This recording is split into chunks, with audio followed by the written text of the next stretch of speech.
Nos anos 90, um jovem americano chegou lá ao Japão, aprendeu o idioma, aprendeu um pouco da cultura local e entrou para o maior jornal de Tóquio. Esse estrangeiro, então, começou a enfrentar as dificuldades de ser alguém de fora lá, obviamente, né?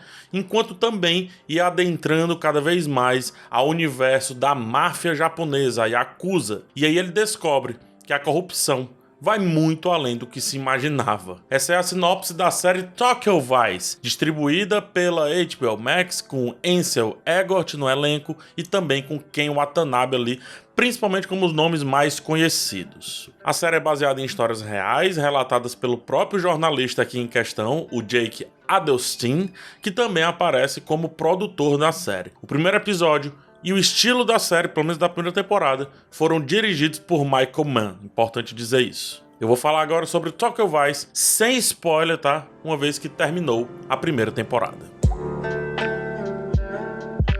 E a primeira temporada da série é lotada de bons pontos, né? De pontos positivos. A ambientação, que respeita os anos 90 e estilo, é perfeita. A série se coloca como algo que poderia facilmente ter sido feito por lá, e apenas está sendo, sei lá, reprisada nos dias de hoje. A forma como a trama se desenrola, como a narrativa organiza sua história e também os seus episódios, os núcleos a princípio esparsos, né, desconexos, e essa textura usada pelos fotógrafos e editores que emulam sim uma produção dos anos 90, colocam demais Tokyo Vice, né, nesse contexto noventista a partir de diversos pontos de vista. O que me chama a atenção logo de cara, porém, é a atuação do Ansel Elgort. Que protagonismo, que força ele colocou nessa história. A história é essencialmente japonesa, mas tem um estrangeiro dentro dela, porque na vida real foi assim que aconteceu. E o Elgort, ele se dedica muito ao papel principal quando entrega diversas cenas totalmente faladas em japonês. E não é um japonês feito para enganar. São cenas longas, algumas delas que pedem a troca constante do idioma. Ora japonês, ora inglês e o mais legal, ora um japonês um pouco ruim, digamos assim, para dar a entender que ele não é um estrangeiro e entrosado. E tudo isso em favor ali do seu trabalho como repórter, que ajuda demais a história a acontecer em níveis altos. Belíssima atuação do Ansel Elgort, sustenta muito bem um personagem bem difícil de fazer, principalmente para um americano, que é geralmente fechado para esse tipo de coisa. E quando junto com Ken Watanabe, que esquece, né? O Ken Watanabe é um monstro. Quando eles estão juntos em cena, quando a história vai se desenrolando para isso acontecer, cara, a narrativa se eleva a um ápice absurdo, eu diria que o ápice da temporada como um todo. Apesar do Ansel chamar muita atenção, o personagem Sato, vivido pelo japonês Sho Kasamatsu, cresce muito na trama e nos permite a conexão de estarmos em uma cultura diferente e em outro lugar. E, ao compará-lo com o personagem principal, entendemos bem que as diferenças sempre vão existir. Mesmo você mergulhando totalmente na cultura alheia, mesmo você se dedicando para adentrar profundamente ali, mas nunca vai ser o suficiente. Sato nos ensina não só sobre a Yakuza em si, né? Como que um membro se comporta para além do alto escalão, digamos assim, mas tem uma personalidade definida, de maneira que alguns ou vários preconceitos sejam minimamente repensados.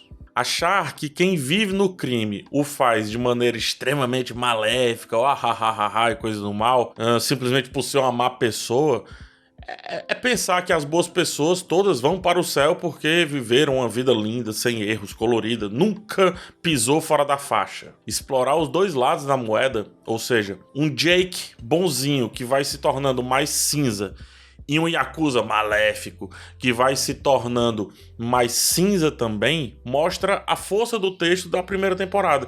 Os paralelos e os espelhamentos entre esses dois personagens, né, o protagonista e o Sato, garantem o ritmo da série que, mesmo lento em grande parte, tem pontos-chave que vários tipos de público vão gostar, desde a ação, tem ação sim, até parte da aventura, até parte da curiosidade, até um pouco do suspense. E tem, sustentando tudo isso, um belíssimo drama. Antes de continuar com a resenha, posso te pedir um favor? Você pode clicar aqui no joinha, aqui embaixo, ó, clica no joinha, deixa esse like, ajuda demais o meu canal e pra você é de graça. É de graça e é bem rapidinho, ó. Clicou, pronto, acabou. É muito rápido. Muito obrigado, gente. Vamos lá continuar. investigar, passar pelos corredores poucos conhecidos, entender quem é o protagonista, entender o que é e como funciona essa tal Yakuza, receber coadjuvantes de muito luxo é a evolução necessária para tirar Tokyo Vice de um panteão de séries parecidas e que simplesmente se perdem ao apostar demais numa certa aventura ou num endeusamento do protagonista em excesso. A primeira temporada de Tokyo Vice, em sua maioria, é extremamente equilibrada. Todas as subtramas convergem tranquilamente para uma trama principal e outra, de maneira muito orgânica, de maneira muito natural, e uma grande trama se forma de maneira que você acredita nisso. Não é nada conveniente demais. E aí, lá pelo 6º episódio, tudo tá plenamente conectado. É uma massa sólida só. Porém, aqui vem o grande todavia, né? O grande revés, do meu ponto de vista, da série. Tudo até então é perfeito. Foi muita entrega, muita dedicação. Foram muitos meandros visitados, muita coisa explorada e que são realmente coisas que trazem impacto para o que a gente estava assistindo. Porém, o último episódio joga tudo isso fora. A ânsia de ter uma segunda temporada, de garantir uma segunda temporada, com quase, eu diria, os mesmos problemas e conflitos até então da primeira temporada, impedem que a série tenha uma história 100% perfeita nesse começo aqui. Apenas um episódio foi capaz de mostrar uma faceta triste de uma história que estava pronta para atingir o seu clímax, mas prefere o agridoce. E sim, a temporada foi quase que dilacerada, simplesmente porque querem contar um pouco mais dessa história, querem ir além, querem segurar o espectador a todo custo. É isso que me afasta da maioria das séries que eu começo a assistir. A maioria nem deveria ser uma série, deveria ser uma minissérie. E se fosse o caso, aí sim poderia ter mais uma temporada com uma nova penca de episódios, mas conclusivos, né? Para que a gente não fique com os conflitos soltos e nos sentindo enganados. Eu sempre cito a roteirista Shonda Rhimes quando eu vou falar sobre esse assunto, e principalmente como ela explica a diferença entre filme e série. Para ela, filme é algo que o fim já tem uma proposta desde o início. A série é um local construído para você ficar, para você querer morar lá. Cada detalhe tem que ser explorado desse lugar. E é por isso que as séries que ela faz são repetitivas no sentido assim, o cenário é o mesmo, os acontecimentos é que vão engordando esse cenário. Tokyo Vice pega o caminho da série procedural sem ser procedural, ao mesmo tempo que também parece ser um filme. É tanto que começa com uma cena que ainda não aconteceu, ela começa com uma cena lá da frente, ela antecipa algo, a gente já sabe o que vai acontecer com o Jake.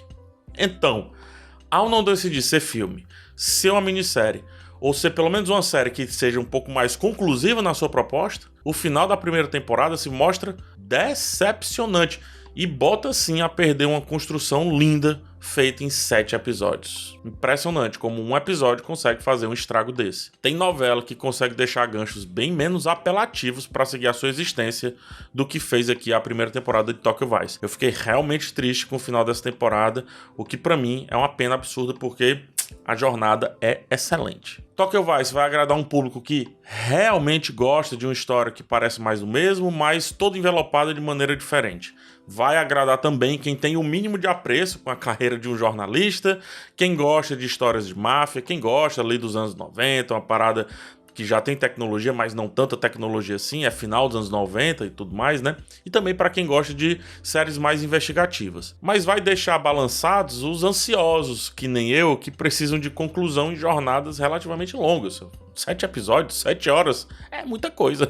É uma série excelente, mas que não respeitou a sua própria, igualmente excelente construção. Que pena, como eu disse, que pena.